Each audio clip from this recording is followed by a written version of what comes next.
1000 பேர் யுத்த காலத்துக்கு சென்று துப்பாக்கி ஏந்தி போராடுவதற்கு நாங்கள் தயாராக இருக்கிறோம். அவருடைய வீட்டில் எல்லாரும் சந்தோஷமா இருக்காங்க, அது உண்மைதான். மற்றவங்க எல்லாம் வருத்தத்தில் இருக்காங்க.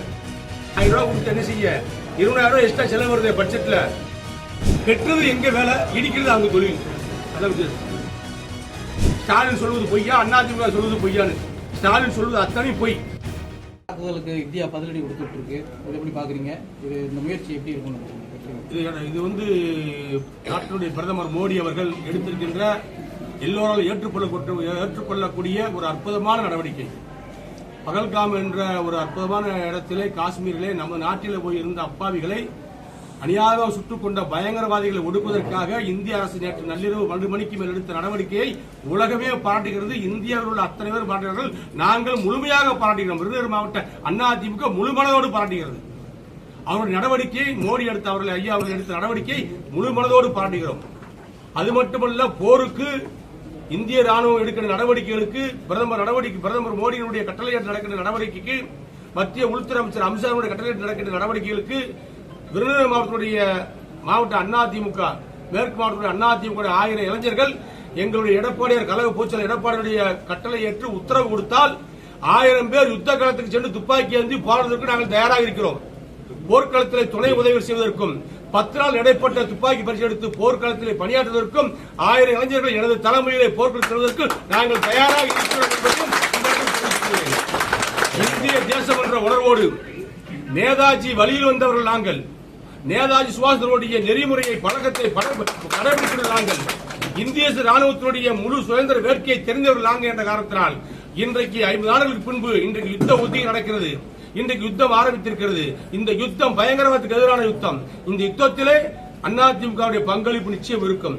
அதிமுக தேசத்தின் மீது பற்று கொண்டவர்கள் என்பதற்கு அடையாளமாக யுத்த காலத்திற்கு தேவையான சொன்னால், இளைஞர்கள் தேவையான சொன்னால் 1000 பேர்களை விருதுநகர் மாவட்டத்திலிருந்து, சிவகாசியிலிருந்து, ராஜபாளையத்திலிருந்து, சிலித்திலிருந்து, இந்த மாவட்டத்திலிருந்து அழைத்து செல்வதற்கு நான் தயாராக இருக்கிறேன்.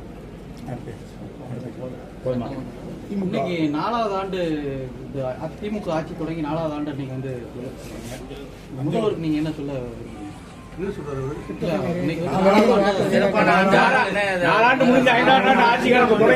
அஞ்சாம் ஆண்டு தொடங்குது. இன்னைக்கு போய் அந்த முன்னாள் முதல்வர் கருணாநிதி அவருடைய நினைவுக்கெல்லாம் போயிட்டு வந்திருக்காங்க. அவருடைய ஆட்சியை பத்தி நீங்க என்ன நினைக்கிறீங்க? ஆட்சியில எந்த வாக்குறுதியும் நிறைவேற்றல. எதை சொன்னாருங்கிறது அவருக்கு புரியல. நீட்டை ரத்து பண்ணுவோம்னு சொன்னாங்க. வந்த உடனே உடனடியாக நீட்டை ரத்து பண்ணுவோம்னு சொன்னார். யாரு? முதலமைச்சர் ஸ்டாலின் சொன்னாரு. உதயநிதி ஸ்டாலின் சொன்னார். முதல் கையெழுத்து ஒரே கையெழுத்துனாங்க. அதுக்கப்புறம் 1 கோடி கையெழுத்து வாங்கினாங்க. 4 வருஷம் ஆச்சு, நீட் ரத்தாகல. மதுக்கடையை முழுவதுமாக மூடுவோம். தமிழ்நாட்டில் தான் இளம் விதவைகள் அதிகமாக இருக்கிறார்கள் என்று சகோதரி கனிமொழி போன்றவர் சொன்னார்கள். ஸ்டாலின் சொன்னாரு. கருப்பு கொடி, வீடு வீடு கருப்பு கொடி எல்லாம் தூக்கி நின்னாரு. ஆனா இன்னைக்கு பாத்தீங்கன்னா 50,000 கோடிக்கு வருமானத்தை கூட்டிருக்காங்க சாராயத்துல. அதுவும் செய்யல. நீங்க என்ன பண்ணிருக்காங்க? பள்ளியில, கல்லூரியில் படிச்ச மாணவருடைய கடன்களை ரத்து பண்ணிருக்காங்களா? நகைக்கடன் ரத்து பண்ணிருக்காங்களா? ஏற்றத்தாழ்வு இல்லாமல் பொருளாதார வேறுபாடு பாகுபாடு பார்க்காமல் நகைக்கடன் ரத்து பண்ணிருக்காங்களா? எதுவுமே செய்யலையே. செஞ்சோம் என்ன அர்த்தம்? அரிசி விலையை கூட்டிருக்காங்க, பருப்பு விலையை கூட்டிருக்காங்க, மண்ணெண்ணெய் விலையை கூட்டிட்டாங்க, எல்லா விலையும் கூட்டிட்டாங்க.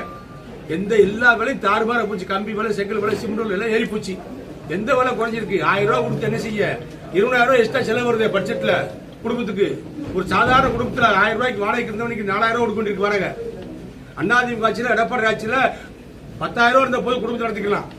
அதிகபட்சம் போன 15,000 இருந்த போதும். இன்னைக்கு 50,000 இருந்த குடும்பத்தை நடத்த முடியும். சாப்பாடு 3 நேரம் சாப்பிட முடியும். இல்லைன்னா ஒரு வேளை சாப்பாடு தான். அந்த அளவுக்கு நிலைமை மாறி இருக்கு.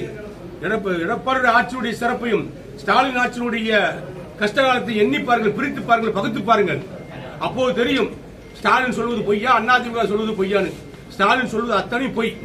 எடப்பாடியார் சொல்லுவது அவர் நேர்மையான வார்த்தைகளை சொல்கிறார், உள்ளதை சொல்கிறார், நல்லதை செய்கிறார், உண்மையை சொல்கிறார், செய்தியை சொல்லுகிறார்.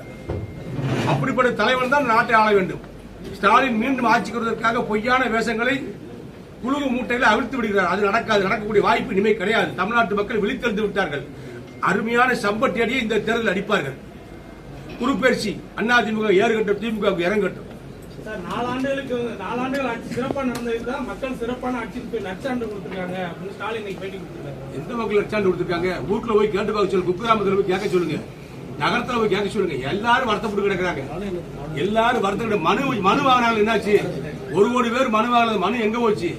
வேலை வாய்ப்பு கொடுக்க சொன்னாங்களே 40 ஒரு 3 லட்சம் பேருக்கு 4 லட்சம் பேருக்கு வேலை வாய்ப்பு தரனாங்களே. யாருக்கு வேலை வாய்ப்பு கொடுத்துருக்காங்க? எங்க வேலை கொடுத்துருக்காங்க? பட்டதாரி பெண்கள் படிச்சு சும்மா இருக்காங்க, வேலைக்கு போக முடியல. பிஎட் முடிச்சவங்க, எம்எட் முடிச்சவங்க எல்லாம் வேலைக்கு போக முடியல. எந்த வேலையும் கிடையாது, எல்லாமே லாக் ஆகி கிடக்கு. அரசு ஊழியர்கள் கொதிச்சு போய் கிடக்காங்க. பழைய ஓய்வு திட்டத்தை கேட்டு போராடி அவங்க தான் ஓட்டு போட்டு ஜெயிக்க வச்சாங்க. அவங்க திட்டத்தை நிறைவேற்றல. அரசு ஊழியரும் பாதிக்கப்படுறாங்க, அரசாங்கத்துடைய ஆசிரியரும் பாதிக்கப்படுறாங்க, பொதுமக்களும் பாதிக்கப்படுறாங்க. மக்கள் சந்தோஷமா இருக்கான்னு சொல்லி இவர் சந்தோஷமா இருக்காரு. முதலமைச்சருடைய குடும்பம் சந்தோஷமா இருக்கு, அவருடைய வீட்டுல எல்லாரும் சந்தோஷமா இருக்காங்க. அது உண்மைதான். மற்றவர்கள் எல்லாம் வருத்தத்தில் இருக்காங்க. அதற்கு தகுந்த தக்க பதிலடியை 26 தேர்தல் முடிவு சொல்லும். அங்க போய் பட்டம் அமைக்கும் போது அவர் கண்ணுக்கு முன்னாடி ரெட்டலை தான் தெரியும். எடப்பாடியார் தான் தெரிவாரு, முதலமைச்சர் எடப்பாடியார் வருவார். திருத்தங்களை நீங்க கழிப்பிடம் கிடைக்கும். ஆமா, இப்ப அந்த கழிப்பிடத்தை இடிக்கணும் அப்படின்னு சொல்றாங்க. மாற்று ஏற்பாடு எதுவும் பண்ண? அதாவது அதிமுக ஆட்சியில எடப்பாடியார் காலத்துல, அம்மாவுடைய காலத்துல, எடப்பாடியார் காலத்துல எல்லாம் வந்து பெண்களுக்கு சுகாதார வளாகம் கட்டுவதற்காகத்தான் நகராட்சியில் தீர்மானம் போட்டு பில்டிங் கட்டினோம். நாங்க கட்டின பில்டிங்க பூரா தீர்மானம் நிறைவேற்றி இடிக்க வராங்க. கெட்டது எங்க வேலை, இடிக்கிறது அவங்க தொழில். அதான் வித்தியாசம். மக்களுடைய நன்மையை கருத்தில் கொள்வதே கிடையாது. தங்களுடைய சுயநலம், அவர்களுக்கு எது சுயநலமாக தெரிகிறதோ, அவருடைய சொந்த இடங்கள், அவருக்கு வேண்டிய இடங்கள், ஆளுங்கை சேர்ந்த இடங்கள் இருந்தால் அங்க இருக்கக்கூடிய கழிப்பிடங்களை இடிக்க வேண்டும். அதுதான் நோக்கமே ஒழிய பொதுமக்கள் அத்தனை பேரும் கொந்தளிச்சு போய் ஒரு திமுக மாமன்ற உறுப்பினரே நேற்று தீக்குளிக்கு போயிருக்காரு. அவர் அதிமுக கிடையாது, திமுக உறுப்பினர், மாமன்ற உறுப்பினர் உதயசூரியன் ஜெயிச்சவர். அவர் போய் தீக்குளிக்கு போய் என்ன கட்சி இருக்காரு? நான் சொன்ன தப்புன்னு. ஆகவே திமுக நடவடிக்கை எல்லாமே வந்து கேலிக்குறியாகி போச்சு. மாநகராட்சி இன்னைக்கு பேநகராட்சி ஆகி போச்சு. மாநகராட்சியில் எந்த வேலையும் நடக்கல. எதுவுமே சிவாசி மாநகராட்சி அசிங்கப்பட்டு போச்சு. பூரா கரப்ஷன் கூட ஆரம்பமாகி போச்சு. ஆக இதெல்லாம் மாத்தணும்னு சொன்னா ஆட்சி மாற்றம் கட்டாயம் தேவை. நானும் அதிகாரத்தில் இருந்திருக்கேன், 10 வருஷம் மந்திரியா இருந்திருக்கேன், 5 வருஷம் நகராட்சியுடைய வைஸ் சேர்மனா இருந்திருக்கேன். இப்படிப்பட்ட இழிநிலை அரசியலை ஒரு காலம் செய்தது கிடையாது. ஆகவே அதிமுகவுக்கு நல்ல ஏறுகட்டம். அதிமுக ஆளுகின்ற இடத்துக்கு வரப்போகிறது. எடப்பாடியார் முதலமைச்சராக போகிறார். தமிழ்நாடு வாழப்போகுது, தமிழ் மக்கள் வாழப்போகிறார், சந்தோஷமாக வாழப்போகிறார். இதுபோன்ற செய்திகளை மேலும் தெரிந்து கொள்ள எங்களது யூடியூப், Facebook மற்றும் Twitter ஆப்களை சப்ஸ்கிரைப் செய்யவும்.